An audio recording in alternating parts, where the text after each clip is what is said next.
This is also slightly different, and I apologize to some of you all. I am going to be branching a little bit because I'm into RC a lot as well. So I'm going to make a separate part of the channel that's going to have a different video playlist. So if you're not interested in any of these, hopefully it won't be an issue. If there's a lot of problems with it, it's not going to be a lot of it, but I am really into RC. So I do want to include it as part of this, which has always been the kind of the thought of Ron's place. I've just been so busy with printing. So anyways, if it's a big problem, let me know. I'm hoping it's not. It's kind of my intent is this is the stuff I do.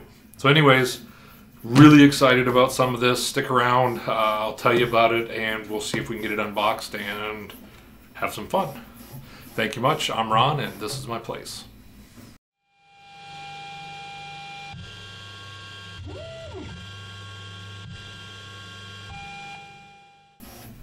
So thanks for sticking around. I've been into RC for many years. Obviously, it all started back in building models in the old days when you get the old plastic models and you pick out all the parts, and then I would start trying to mess with them and trying to get like battery power the wheels, or using rubber bands and all sorts of different fiddly stuff. And eventually I got into RCs and cars, and as my kids were getting older, I tried to get them into RCs. One of my daughters built a RC car from scratch, and we got into some of the little minis, and et cetera, et cetera.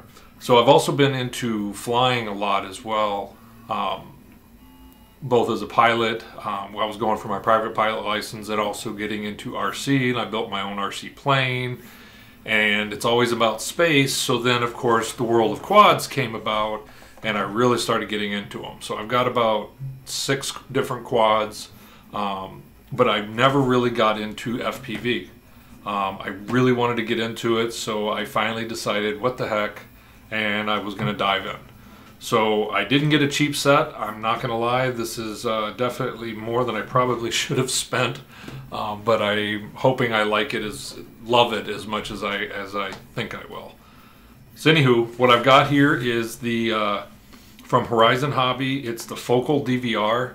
It's a pretty decent higher end headset that has both HD and standard cameras and viewing. So it's either 16:9 or 4:3 for the viewing, and it's selectable. So most of the FPV cameras that are out there right now are 4:3, and it theoretically will scale for that, so you can use those well, or it'll also go with the HD cameras as they go. Hopefully you don't get too much noise from the printer. We'll have to see with that. But I do have the Mark III printing out a print that hopefully is going to finish.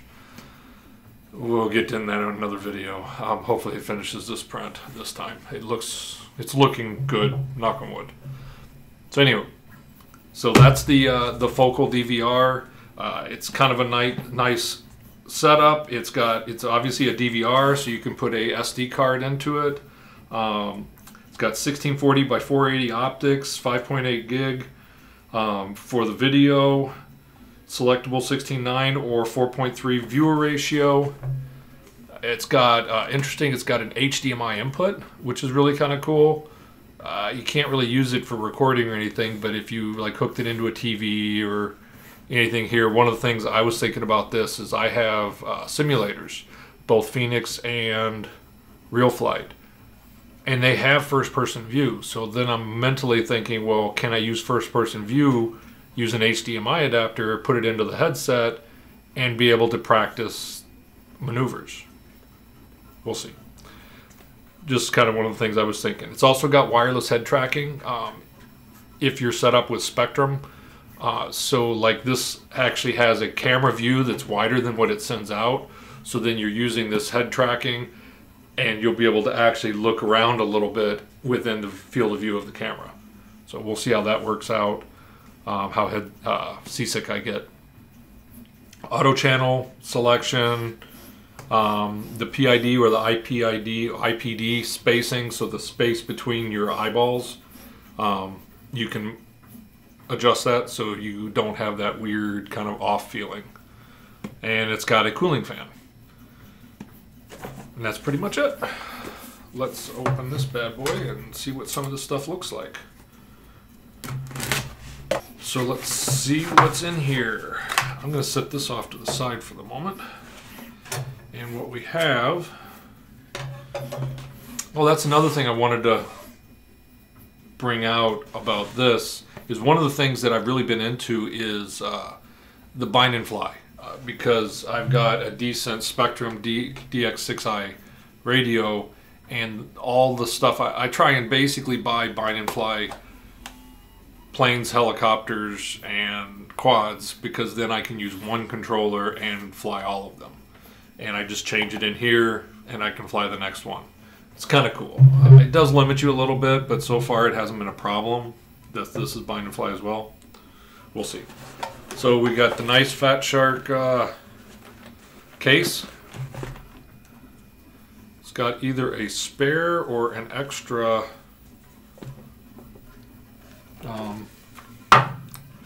thing for your mask, and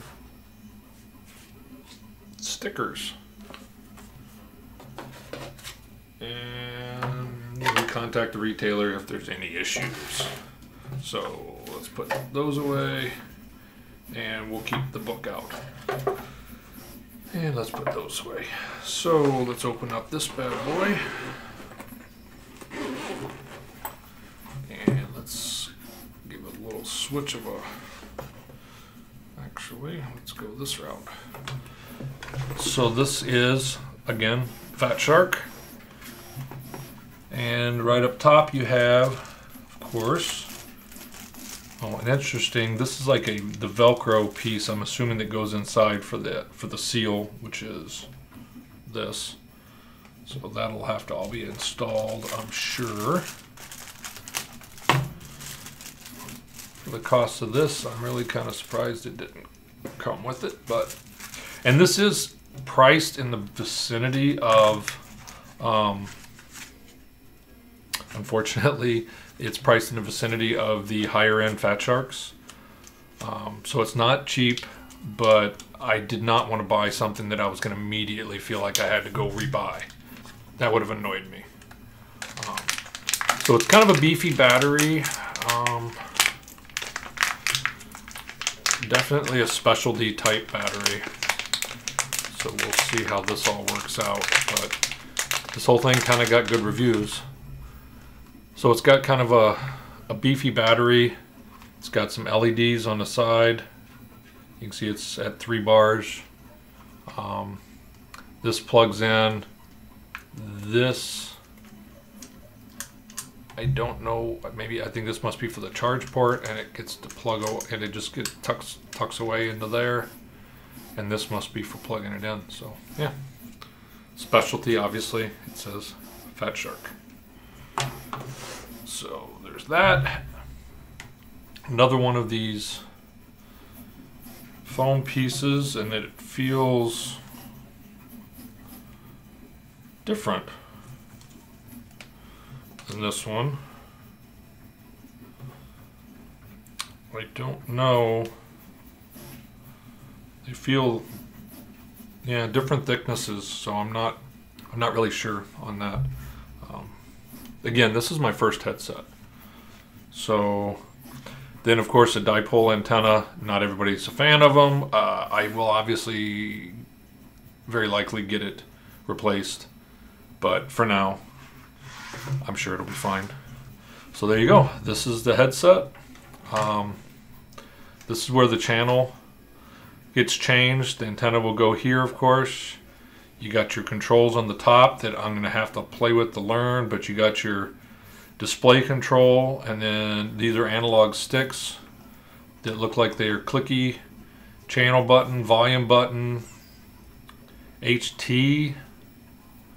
I'll have to look at stuff. And then it's also got modules, so you can change this out for a different kind of receiver.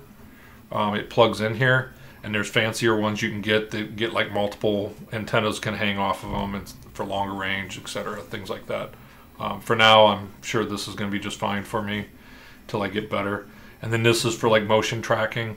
You can actually get to the point where you can have a larger quad or airplane that actually has gimbals on it and servos, and you can actually you do full-blown head tracking where it hooks up to servos that are on the plane and move things around, which would be kind of cool. Of course, the fan, and this would be the PID adjustments that are right here.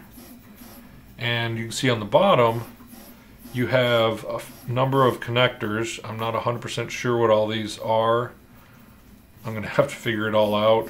And that's, I know that's the HDMI connector on that. So there you go. So for the next one, let's go ahead and open this up. I needed obviously a FPV quad to go with my cool FPV headset. So I didn't want to buy something really, really big. For one thing, I live in Minnesota and it's cold outside and it's wet outside and it's just not a really awesome place to be flying and learning that.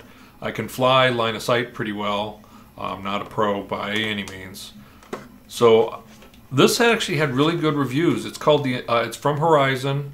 It's a blade, bind and fly, and it's the Inductrix FPV Plus. It's a little tiny guy, but it's really, really sturdy. So it's designed really to be flown around inside and in small places so you can bash into stuff, wreck, crash, etc. And you're not going to take out your propellers all the time. They have these protection around each of the blades. They're called inducted fans, i.e. Inductrix is the name. And the idea behind it is you can wreck it. It's got a built-in camera, as you can see. And it's also got this really cool mode. They call it meow mode. You know, like 9 lives. And if it falls over and flops down, it'll automatically detect where it's at. And when you reset the connection to it, it'll automatically flip itself right side up, and then you can fly. So you can basically recover yourself without having to get up and go find your helo in the house or your quad. See what's inside. So the idea behind this is the first step, obviously. It's like anything. We'll see, hopefully I love it and I'll go further and get a race quad or something. I don't know. We'll see. So we have some instruction manuals and we got a really thick book that I'm sure I'm going to read. And your typical decent sized battery, holy cow. 500 milliamp hour, 3.75. It's a 1S battery, 25C. So it's got your standard connection. So standard battery with a little USB charger, but I have a full-blown charger, so I probably won't have to worry about that.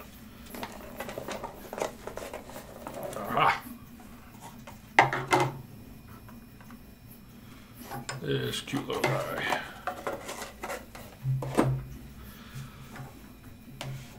So there we go. That's the quad. So as you can see the little baby antenna up there, and then the camera and everything's kind of mounted and protected under this shroud. It's got nice little feet that protect the battery where the motors are at. So then the neat part is if it wrecks up underneath, it'll actually blip and flip itself right side up, and then you can take off and fly. But as you can see, these things are really, really sturdy, and theoretically they don't break, is from what the sound of things is. So, all right, let me get things charged up, and I'll get things charged up, set up, see if I can get things going, and then I will be back. So I got everything going. The goggles are working and the quad was working. I ran it through a couple batteries. I'm trying to get everything figured out. I'm using a DX6i radio, which is kind of an older Spektrum radio. There's some tricks you have to do to get it going. It was a bit of a struggle, involved Googling and doing some reading and research. I'll end up putting it down below as kind of what I had to do. But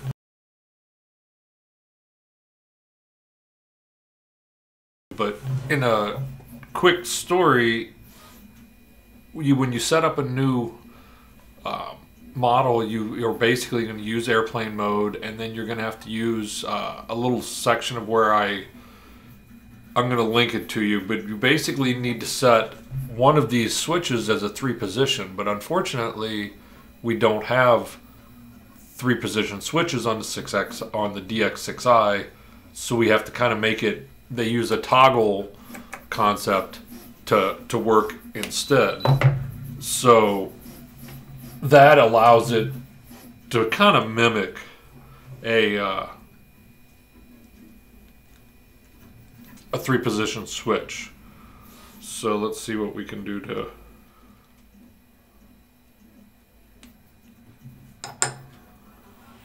there. All right, so this, as you can see, this is a lot of times how it'll show up. You can't, you're kind of seeing it, but the toggle switch, as you're kind of seeing here, you're gonna click, and now that's enabling it. And if you'll see the colors in the back, you can actually turn between green and blue or red and blue.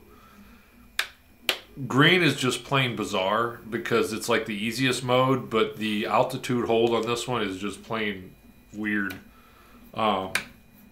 Blue is pretty much where you want to go if you're going to start out. And then it seems to do pretty good, and we'll of course see.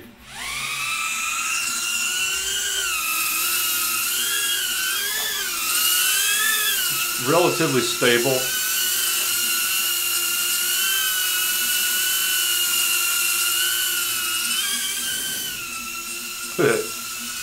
Try not to do what Joe did and knock my camera over. The ducted fan makes it act a little bit odd. And then you toggle the switch to turn it off. So anyways, I'm gonna link this all down. The battery's really low, so I don't want to kind of go for too long. But I'll link all the instruction below, so you can see kind of how to set it up. Hoping maybe I can save you some hassles that I had. It seems to fly really well. The props pop off. They're not screwed on, so they pop off. I've lost one a couple times, but I wrecked kind of hard. The way this is all set up works really well because you're going to have some altitude issues, especially inside. So bouncing against the ceiling, it really isn't a problem. As you're flying along, as you're bumping into stuff, it seems to be relatively stable. It stays in good control. It's got a pretty neat, what they call meow mode. So if it's upside down like this, when you do the reset, it'll automatically flip itself right side so that you can take off flying. I did get a little bit of video when I did this with the goggles. The goggles are really cool. It's interesting. I'm just learning, obviously, how to fly with them. But they seem to be very easy to control. The quality seems good. Static is about what I've seen on other videos where, you know, you get the little blips of static, but the control was all right there. It wasn't any lag or latency. I was comfortable flying around myself in my living room with the goggles on, and I was all right near me. It was kind of creepy feeling all the wind, but yeah, a lot of crashing. More crashing probably than flying, but I need a little bigger space. I can take it upstairs next time, and I got a cathedral ceiling area up there that I'll fly a little bit more. So anywho, yeah, it seems to be working. I really enjoy it. Hope you like it. If you have any questions, let me know. Like I said, I'll try and link some of this stuff down below and see if I can save you a little bit of hassle. Thank you much, and stick around. If you like any of this, let me know. Again, I'm going to put this on a separate play channel. And have a great day. And fly everything you can. Okay, so this is the Maiden voyage. Definitely nothing crazy exciting, but I just kind of took off, and it was really kind of a strange sensation, if you will. Didn't do too bad. You're going to see a lot of bouncing against the ceiling. Altitude control is really kind of hard to judge and control. but I was getting a little bit better over time. Ignore any of the messes, please. So you can see I keep going from too high to too low. I'm trying to get a feel for the power.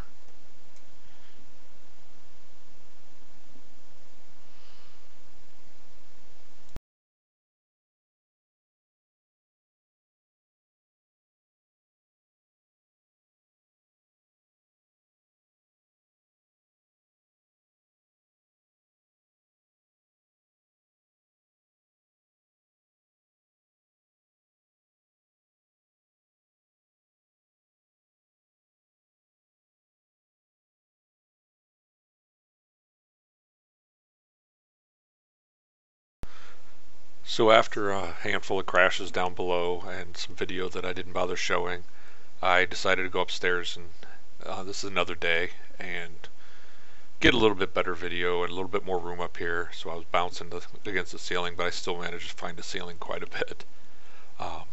It was just an odd sensation, but you'll notice that, you know, even that I'm bouncing against stuff, it's not damaging anything, and even when you're flying, it just bounces a little bit away and you're good to go. It really seems to be pretty strong. I have one prop that seems to come out quite a bit when at wreck, and I don't know if it's just a little bit off. I'm going to just buy some new props and think it'll help it a little bit, but this was quite a crash right there. Ended up losing the propeller for probably an hour until I found it in the garbage disposal. But what you just saw there was the meow mode, where it flipped itself and righted itself after a crash. Of course, it didn't have a prop, so I couldn't keep flying. And this was my attempt to be cool and fly up the stairs. It's just harder than it looks, for me anyways. And this is kind of my longest straight flight. I never hit the fan, which is the thing I kept being worried about. I was just waiting for it to launch it across the room. I did make one good loop. I didn't get any video of it. I actually made a big loop around this without any delays. It would have been really cool video, but that's always what you miss, right?